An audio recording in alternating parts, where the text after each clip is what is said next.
Our portfolio, whether it's built for work or for college, shows who we are, what we can do, and how we see things. It's like a scrapbook of our choices and how we perceive the world. In this video, I'm gonna take you through a journey of how I started my own portfolio from scratch, where I am now, but most importantly, how my true self was always present, even if my mind was somewhere else. So join me in this visual confession, and hopefully you will get some ideas and inspiration out of it.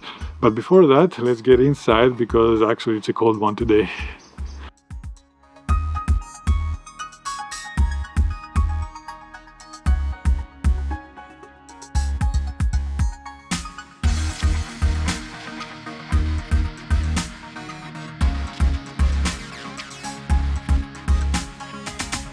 My journey essentially started when I first bought a digital pocket camera. I was using film before, but it was during my school and student years, and I didn't have a lot of time and I didn't have a lot of money to elaborate on film. So after I was discharged from the army, I bought a small Sony digital camera, and I started my journey into photography. And it all started like this. This is the first image I took with my digital camera. It was in an island on vacation while I was on vacation, and it's just a snapshot. And after that, I started reading about I went to forums, I went to sites that were dealing with landscape photography, and I started reading, and I guess this is the chapter where I was at a negative space. Especially I was just spraying and praying. I was shooting whatever I thought it was interesting: bird, sunset, reflections. And then I did what every self-respecting landscape photographer would do: put myself a tripod and a super wide-angle lens in order to capture everything, and tried my luck in architectural photography. I found interest in a shoe. I have no idea why.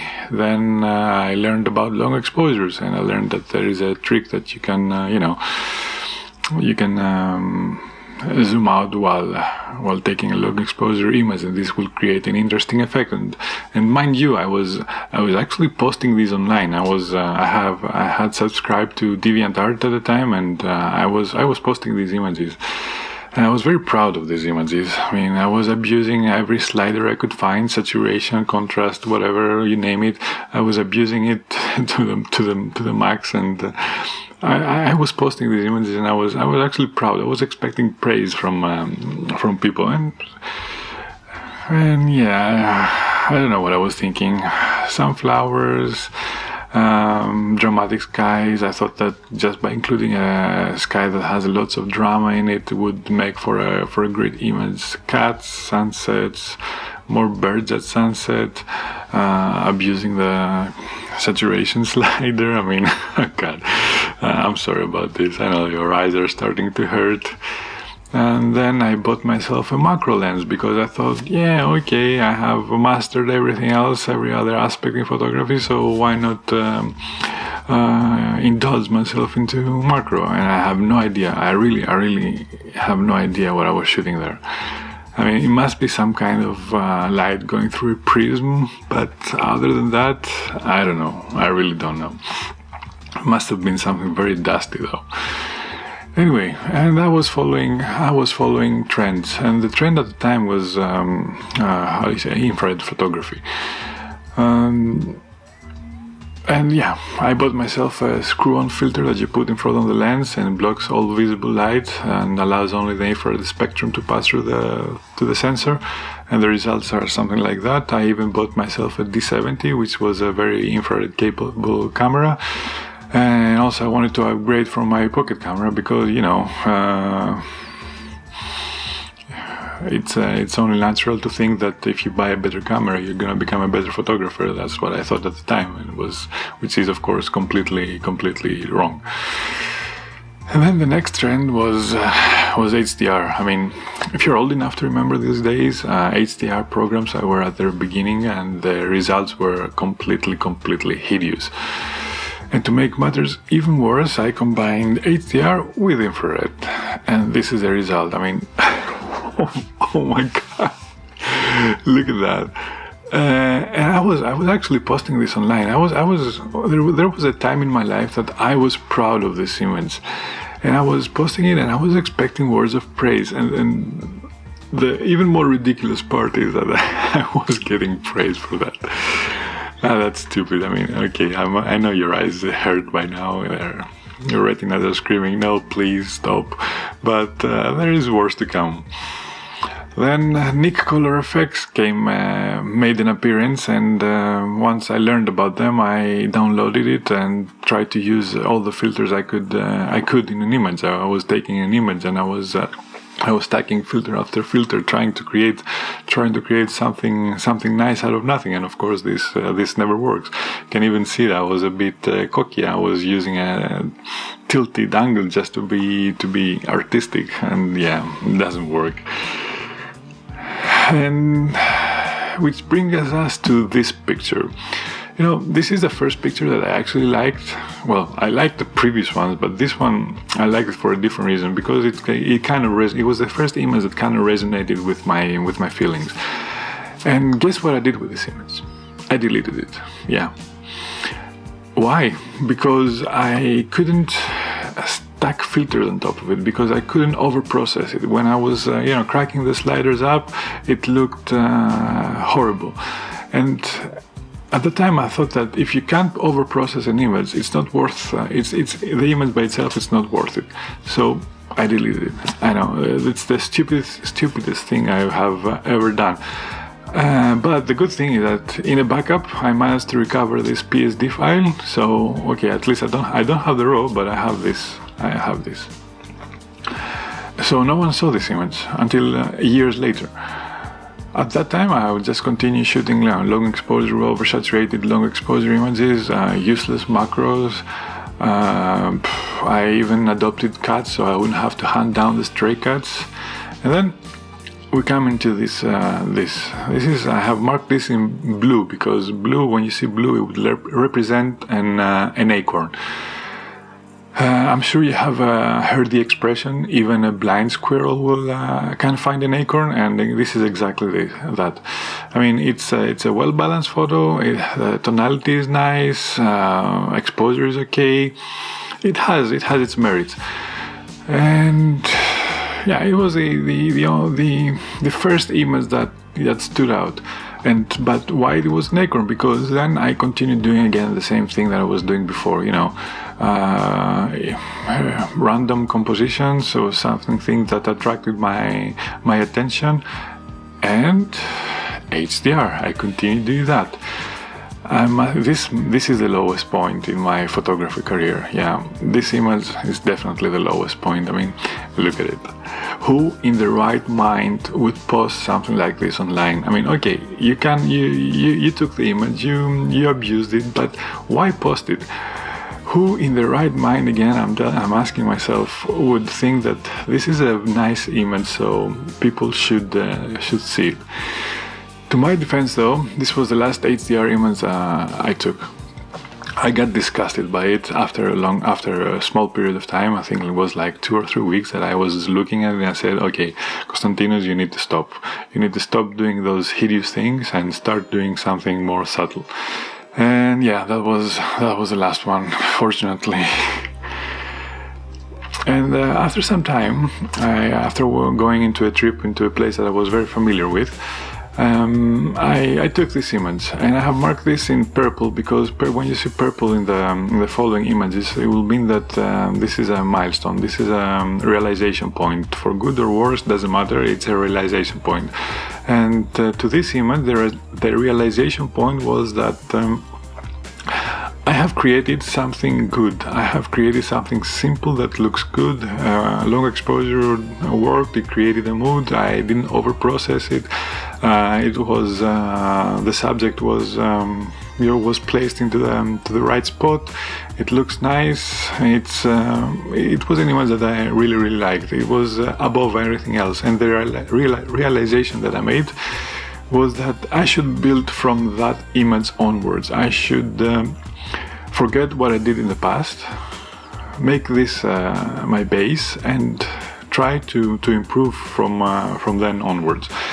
And this is what I tried to do. I was looking for ships because I like shipwrecks, and then I improved my composition, so I improved my editing style. And I was putting places on the map, trying to present them in the contemporary landscape style. Albeit I was always using the same technique, have a foreground, middle ground, and an impressive background if I could, the leading lines, whatever I was learning online, I was reading online, and I was seeing other photographers do. Until we come to this one. This one is marked in green. So from now on, when you see green, it means that these are images that I have taken, but I have completely overlooked at the time. There were images that I just discarded as bad. For some reason, until years later, when I have changed my shooting style and I realized who I am and what I want to shoot, that I went back to my archives and found these and realized that this is the time that my heart was actually present, saying, Konstantinos, maybe you should shoot this, and maybe you should consider this, but I was too busy listening to my mind, and I completely overlooked images like this, because what I had in mind was create constructed images like this and this and this. I mean, I don't think that in those days I ever took a photo without an ND filter. Whenever I saw water or clouds, I would just try to show movement, which is, I don't know, it's pointless. Telephoto lenses to create depth in order to make an image more impressive, and again, shipwreck hunting. Try to build a portfolio with ships in exotic situation like a nice sunset or sunrise, and of course foreground, middle ground, background, leading lines, foreground, middle ground, background, foreground, middle ground, background. I was turning to be a collector of the same image in random places. And what I mean by the same image is I was following the same technique. Astrophotography was a trend, still is, but that time was the beginning, so I took up on it. Again, star trails and ships, foreground, middle ground, background, an impressive sunset, and then another green image. This completely went under my radar because it was too subtle for my style. I just didn't think it was worthy. And I prefer to show this one. I don't know why. I mean, if you compare this and this is by far a more meaningful image. This is just a constructed image. And inevitably, I was hit by the artist's block. I mean, we're talking about a period of 3 or 4, 5, 6 years now. I've gone into my photography trip, and I was repeating again the same things over and over again. And the artist block hit me. It was inevitable. So I was trying compositions. I was trying long exposures to create beautiful images. Very appealing images. I even tried black and white to see if this would help me, find a creative edge. But it didn't work because, again, I was following the same principles. Wide-angle lens, more foreground, middle ground, background, even with panorama, the same, creating just pretty images, nice colors, and true representation of what I was seeing. Until I came to this one. Again, purple means a realization, and this time it was an image that previously would be marked in green. We would fly under the radar, but this time I was, my mind kind of, shifted a bit towards a different direction. I kind of understood that, okay, this is more intimate, this is more personal, this kind of resonates with me. So why not give it a try? But I still wasn't ready yet. I wasn't, I wasn't comfortable making that change. I wasn't comfortable into saying, okay, yeah, I'm gonna build on that. I'm gonna elaborate more in this kind of shooting style. So again, I continued doing the same thing, and look, this passed under the radar, this passed under the radar again, in favor of images like this and this, which they are visually appealing, yes, but these are easy images to make. I mean, if you're there and you see it, you know what to do. It's intuitive. You don't have to think too much, or you don't have to do some soul searching in order to create the image. You just see it, you take a picture of it, and it's nice. I mean, the scenery is working for you, it's doing everything for you. And when this, it's completely different, so I was ignoring it in favor of things like this. I was ignoring this and this in favor of this. So why? I don't know. Well, I do know, because I was mentally sick, or how do you say it? Mentally incapacitated, I guess. I don't know. I was ignoring this image in favor of this, and this is just for wow and show off, but this actually made it into my portfolio because it's much more intimate, it's much more personal. I even ignored the images like these in favor of images like this, because this was very familiar to me. It was I was feeling comfortable creating images like this. It was my comfort zone, and I was very reluctant to leave my comfort zone. I preferred images like this instead of images like this, again for the same reasons. But as you can see, now the green tiles are green marked images are trying to be more condensed. I was changing inside me, even if I wasn't realizing at the time, and they were more frequent. And subsequently, I leaned over to the more personal, to the more subtle, to the more subdued, to images that would still use effects like long exposure and stuff like that, but would have a more, I would feel more of a connection. Until I came to this. This is marked in red, and this is marked in red. It could have been marked in purple as well, because this is the image where it was my epiphany. When I shot this image, and later when I reviewed this image, I was ecstatic. I was very happy with myself, not because I have created something that the world would see and go, wow, it didn't happen, never did.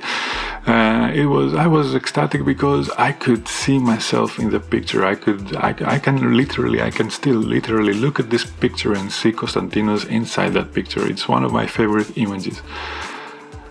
And just like I did with the first shipwreck that I showed you, I decided to build from there onwards. And this kind of freed me from the strict landscape course that I had taken at the time, because I could find images everywhere. Albeit be a junkyard or again a cat on a pavement, I was happy shooting that because it resonated with me. Again, my shooting style has shifted completely towards something much more personal. You can say it's much more dark and gloomy, but I don't mind, because I guess I'm dark and gloomy. Not really, but anyway. And I was trying to build on that, and my next evolutional step was to create projects. I combined several of my images together. I categorized them by feeling, or by looking at them, which ones had the same feeling. They didn't have to be the same subject, but they had to convey the same feeling. And I created a project, and I started building and enriching those projects. And I was taking pictures of my dog at the time, because she was the cutest dog, the cutest puppy you have ever seen. I mean, I challenge you, show me a cutest photo of a puppy. Anyway, so projects were starting to form, and I was happy going out shooting and expressing myself. Didn't care if it was a landscape. I mean, this is an image of a horse in a stable, but it has the same value as the one with a wall. the picture with the wall and the flowers. It resonates with me. I can look at it. I can see myself in this image. And again, the same when I was doing workshops in Italy. This is the image I was trying to show to my students, not students, participants. I don't consider myself a teacher. To the participants, we were a group at the time, and everybody was, following the constructed way, and I was trying to take pictures and show them, okay, maybe you should consider this, maybe have a more, this is a more personal approach, maybe you should try to do the same. And while everybody was shooting the cypress trees that were directly behind me, I found interest in this one. I was taking these images not only for me, but just to present an alternative to the guys that were surrounding me and having had stacked their tripods in a line in order to shoot the same subject. And again, in Iceland, this is my favorite picture from Iceland. This is Iceland for me, and this was taken at the end of a long day as we were parking at the hotel, and as I was exiting the car, I just saw this, grabbed my camera, and snapped the picture. It was the best picture I ever took from that workshop. Italy again, in the Dolomites and in Lofoten Islands, completely different images from what you would use to see from a landscape photographer. And exactly because I got freed from the concept that you're a landscape photographer, so you should only shoot landscape. No, the truth is that you should be going out and shooting whatever resonates with you, whatever makes you feel comfortable, not comfortable, whatever makes you feel, like what makes your heart skip a beat. You should be doing that. You should be brave enough in order to shoot whatever your heart tells you.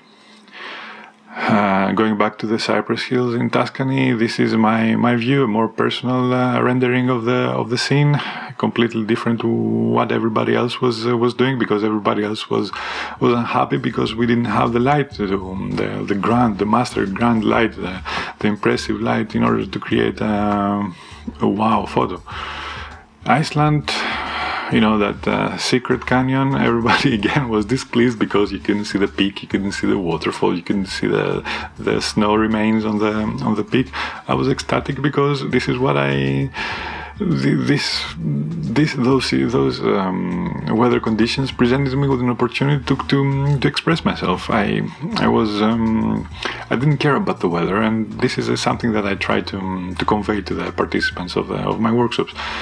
You should not be restricted by what's happening in front of you. The only thing that you should be looking is inside you. Back in where I live in Greece, I didn't mind about the weather conditions. Okay, I prefer fog, I prefer low light, but even when the sun is out, I find I just see. When I see, I find. I find images that resonate with me, even if it's some might say that this is just it's blunt. It doesn't have depth, it doesn't have a color, it doesn't have a lot of contrast. But for me, I can see myself in this picture again, and whenever I see myself in this picture, I don't care what everybody else says. Now, if it's a good picture of note, it's not for me to decide. I am partial to it, but some people will say it's just crap, but I don't care. Again, if there is light present, I will take advantage of it, but I'm not in the sense that I have to think about it. I have to maybe try from here, try from there, try from another angle, wait for a different time of day. Maybe there is more light. Maybe there is, I don't know, something extraordinary about to happen. I don't care about all those things. The only thing I care is that I see, I get the stimuli, and I respond to it instinctively, and that's it. And the same principles apply to when I got my drone as well. I didn't use it as a means to take impressive picture, flying something in the air, and it did provide me a new perspective, but only in the sense that it would go to places that I couldn't go. The principles were the same: create images that would resonate with me. If it was just for wow, no, I wouldn't take the image. Same here, I just use it as a big ladder because I wanted a higher elevation point, and I got it by using the drone. The image would be exactly the same if I was tall enough to use my own camera. And this brings us to my last realization point until now. This tree, I can talk about this tree for hours, but in essence, it's a tree that I was fascinated. I'm still fascinated by it, and it was my nemesis. I mean, I was.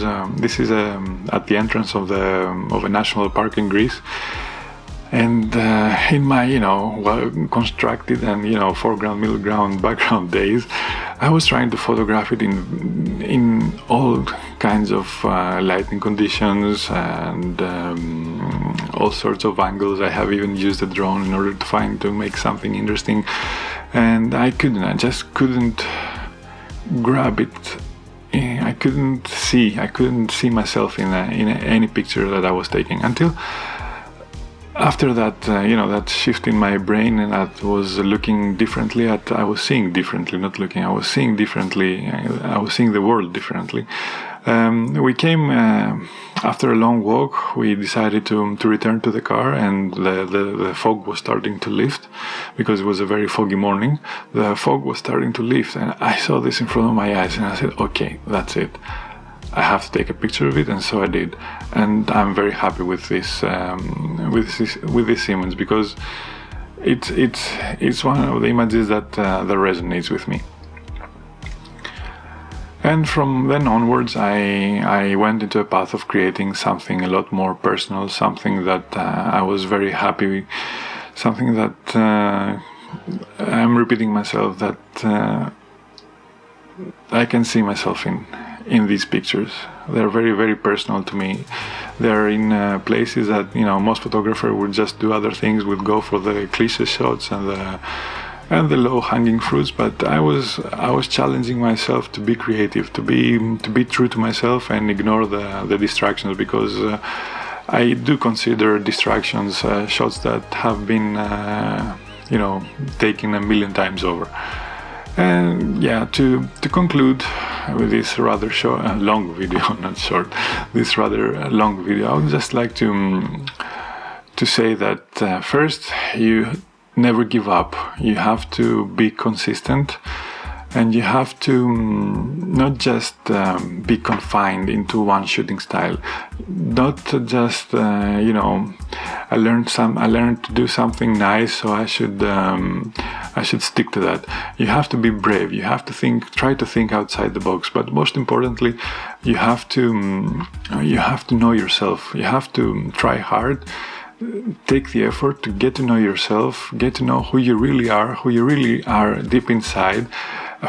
Switch off your mind, listen to your heart, and be open to the stimuli that you receive from nature. And you do receive a lot of stimuli from nature. It doesn't have to be only nature, though. You can photograph anything, and do this as practice it, and you will see that soon you will be starting to create unique results that will resonate with you, and you will be able to create your own personal style. I guess this would wrap my visual confession, and thank you for watching. If you like the content, please hit the like and subscribe button. If you have questions, which I hope you have, and I know there is a language barrier between us, and if you need some clarification on what I said, please feel free to express them in the comments, and I will do my best to reply. And thank you, and I'll see you on the next one. Addio.